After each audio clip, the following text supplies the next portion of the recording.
بسم اللہ الرحمن الرحیم۔ اعوذ باللہ من الشیطان اللعین الرجیم۔ بسم اللہ الرحمن الرحیم۔ وبہ نستعین وہو خیر ناصر ومعین۔ عزیز طلاب کرام، امید ہے کہ آپ تمام خیر و عافیت سے ہوں گے۔ جیسا کہ آپ سب آگاہ ہیں، ہماری گفتگو چل رہی ہے مقصد خامس یعنی مسئلہ امامت کے بارے میں، جس کے مسائل میں سے ہم گفتگو کر رہے ہیں مسئلہ رابعہ کے اندر، کہ جس میں ہم یہ بحث کر رہے ہیں کہ اگر کوئی فرد امام ہو تو اس امام کے اوپر نص ہونا واجب اور ضروری ہے۔ تو انہی نصوص سے ہم گفتگو کرتے یہاں پہنچے کہ اس میں ہم نے عرض کیا تھا کہ انشاءاللہ ہم بہت سارے آیتیں، یہ کم از کم 9-10 آیتیں ہم اس میں بطور دلیل پیش کریں گے کہ یہ ہمارے ائمہ علیہ السلام منصوص من اللہ ہے، اللہ کی طرف سے ان کو اس منصب کے لیے چنا گیا ہے۔ اور اس کے اوپر آیت کے بعد ہم یہ بھی عرض کیا تھا کہ ہم یہاں پر احادیث نبوی بھی بطور دلیل پیش کریں گے۔ تو انہی آیتوں میں سے آج 7ویں آیت ہم پیش کرنے جا رہے ہیں کہ اس آیت کریمہ میں آپ اس کو فضائل کی روایات یا آیات میں شمار کر سکتے ہیں، لیکن ہے تو باقی تمام آیتیں جو ائمہ علیہ السلام کی امامت کے اوپر بطور نص ہم نے پیش کیے، وہ سارے ائمہ علیہ السلام کے فضائل کی آیتیں ہیں، مگر بالاخص یہ آیتیں فضیلت کے اوپر دنیاوی لحاظ سے مادی مثالوں کے ذریعے سے اگر آپ سمجھنا چاہے تو بہترین اور واضح ادلہ میں سے شمار ہوتی ہے۔ آیت کریمہ کچھ یوں ہے کہ اللہ تعالی فرماتا ہے کہ والشمس وضحاها والقمر اذا تلاها والنہار اذا جلاها واللیل اذا یغشاها۔ ترجمہ: قسم ہے سورج اور اس کی روشنی کی، چاند اور والقمر یعنی یہاں پر اور بھی ہے، یعنی اور چاند کی جب وہ اس کے پیچھے آتا ہے، اور دن کی جب وہ آفتاب کو روشن کر دے، یعنی والنہار اذا جلاها، اور رات کی جب وہ اسے چھپا لے، والقمر اذا یغشاها۔ مفسرین نے لکھا ہے کہ مذکورہ آیت میں رسول اللہ صلی اللہ علیہ وآلہ وسلم کو سورج یعنی والشمس اور وضحاها میں یعنی رسول اللہ صلی اللہ علیہ وسلم کو شمس یعنی والشمس وضحاها سے مراد، اور والقمر اذا تلاها سے مراد حضرت علی علیہ السلام کو قمر یعنی چاند سے نسبت دی ہے، چاند قرار دیا گیا ہے، اور امام حسن اور امام حسین کو دن کہا گیا ہے، یعنی والنہار اذا جلاها میں نہار سے مراد امام حسن اور امام حسین علیہ السلام ہے۔ اور ہو سکتا ہے کہ یہاں پر لیل سے مراد یہاں پر بیان نہیں کیا گیا۔ تو یہاں پر ائمہ اہل بیت علیہ السلام میں سے جو 3 ائمہ ہے، ان میں سے ایک رسول اللہ صلی اللہ علیہ وسلم جو کہ خاتم المرسلین ہے، ان کے بعد ان کے جانشینوں میں سے جو خود پیغمبر صلی اللہ علیہ وسلم کی زندگی میں موجود تھے، ان 3 جانشینوں کا اس آیت کریمہ میں ذکر ہوا ہے۔ اب اس کے اوپر کہ ائمہ علیہ السلام میں سے یہ شخصیات، یہ افراد ان آیت کریمہ میں شمس و قمر و نہار سے مراد یہ 3 شخصیات یعنی یہ 4 شخصیات مراد ہے، اس کے اوپر ادلہ میں سے ہم آپ کو پیش کرنے جا رہے ہیں حاکم حسکانی کی شواہد تنزیل سے ایک روایت کہ جس میں ابن عباس سے نقل ہے کہ خدا کے فرمان میں کہ یہ جو خدا کے فرمان ہے کہ ابن عباس سے نقل ہے فی قول اللہ تعالی والشمس وضحاها قال هو رسول اللہ صلی اللہ علیہ وآلہ وسلم کہ خدا کے فرمان میں والشمس وضحاها میں شمس مراد رسول خدا صلی اللہ علیہ وآلہ وسلم ہے۔ قال علی علیہ السلام والنہار اذا جلاها، اور فرمایا کہ والقمر اذا تلاها سے مراد حضرت علی علیہ السلام ہے۔ والنہار اذا جلاها قال الحسن والحسین کی والنہار اذا جلاها میں نہار سے مراد امام حسن اور امام حسین علیہ السلام ہے۔ اس کو ابھی آپ دیکھ سکتے ہیں شواہد التنزیل کی جلد نمبر 2 اور صفحہ نمبر 503 پر۔ حاکم حسکانی ایک اور جگہ پر شواہد التنزیل میں ہی انس بن مالک سے نقل کرتے ہیں، ان سے لکھا ہے۔ اگر آپ اس چیز کو پڑھنے سے پہلے کہ دوسری روایت کی طرف جانے سے پہلے یہ جو پہلی روایت ابن عباس سے نقل ہوئے ہیں اس میں اگر آپ دیکھنا چاہے تو مفسرین نے یہ جو بہت سارے مفسرین صحابہ، یعنی مفسرین کے ادوار آتے ہیں کہ مفسرین صحابہ، مفسرین تابعین، تو جو مفسرین صحابہ میں سے یہ جو بزرگ ترین شخصیات فریقین کے ہاں شمار کیا جاتا ہے وہ ابن عباس ہے۔ حضرت ابن عباس وہ عظیم شخصیت ہے کہ جن کو حبر الامہ کہا جاتا ہے۔ ابن عباس یعنی فریقین دونوں ان کو مانتے ہیں۔ ہاں اس کے بارے میں کچھ مذمت کے روایات نقل ہوئی ہیں مگر ان روایات کو جو بزرگ علماء کرام ہیں قبول نہیں فرماتے۔ باقی یہ جو تفسیر کے حوالے سے کہ حضرت ابن عباس سے مختلف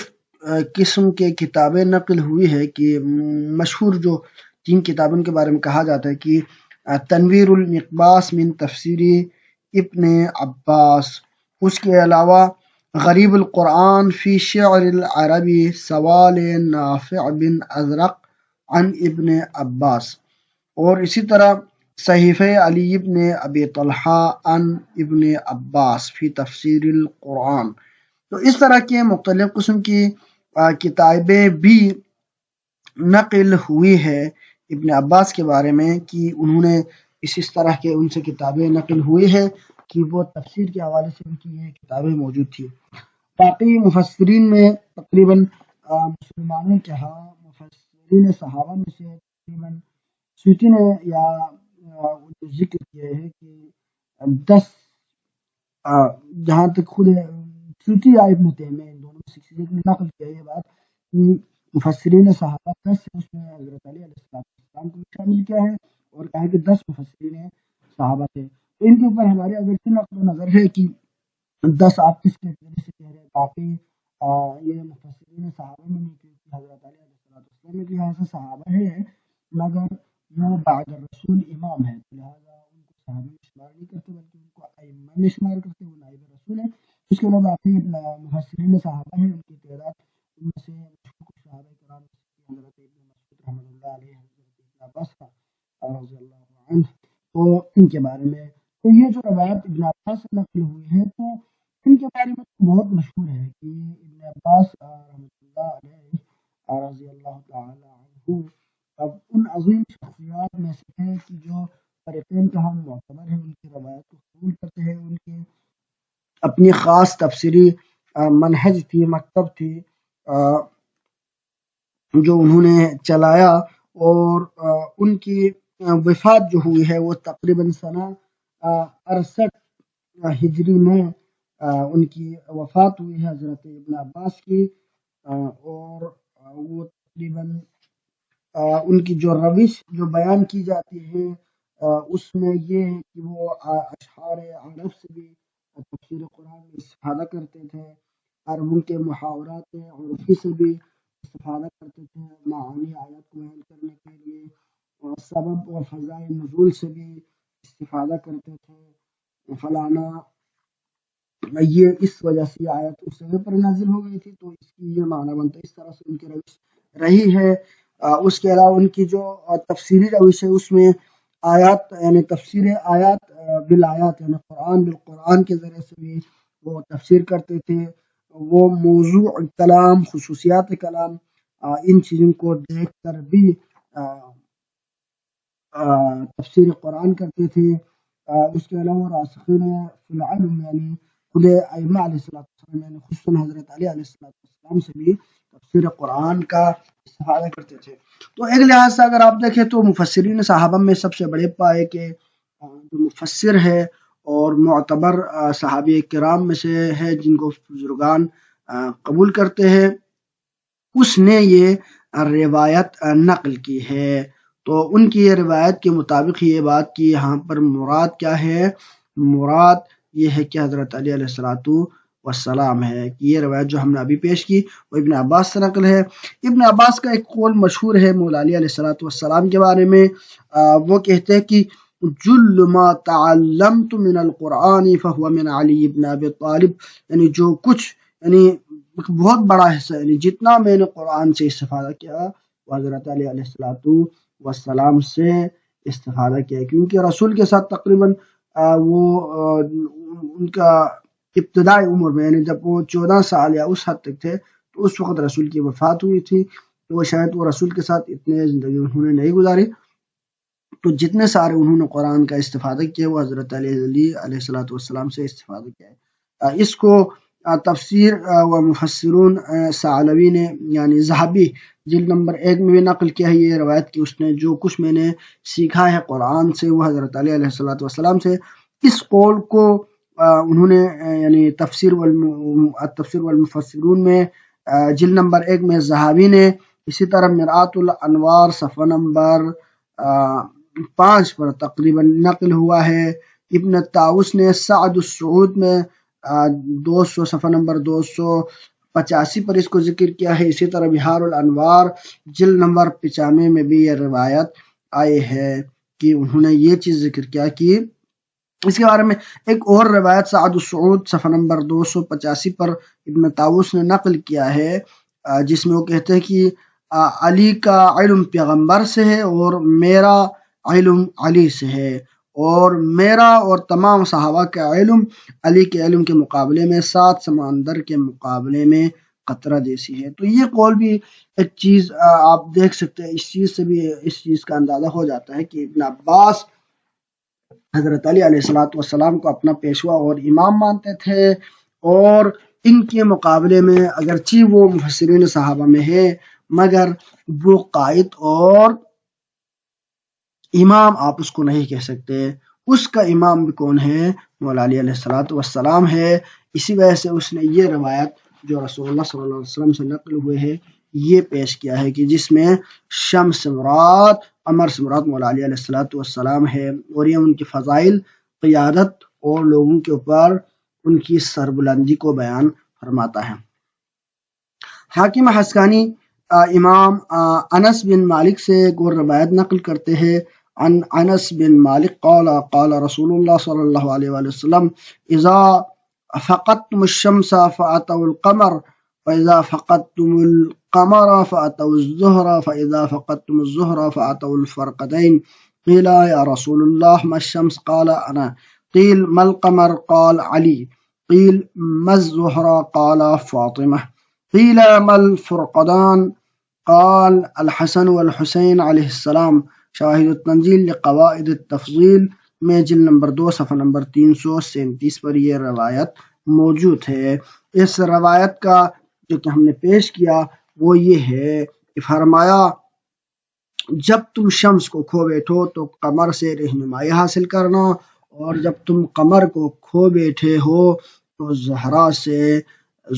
سے رہنمائی یعنی حاصل کرنا، اور جب تم زہرہ کو کھو بیٹھو تو فرقدین سے رہنمائی حاصل کرنا۔ کسی نے رسول خدا صلی اللہ علیہ وسلم سے پوچھا اے رسول خدا شمس کون ہے؟ تو فرمایا شمس میں ہوں یعنی سورج میں ہوں، یعنی والشمس مراد میں ہوں۔ اور رسول پھر فرمایا کہ قمر کون ہے؟ تو فرمایا قمر علی ہے، والقمری ذات اللہ سے مراد حضرت علی علیہ السلام ہے۔ پھر فرمایا گیا کہ زہرا کون ہے، تو زہرا سے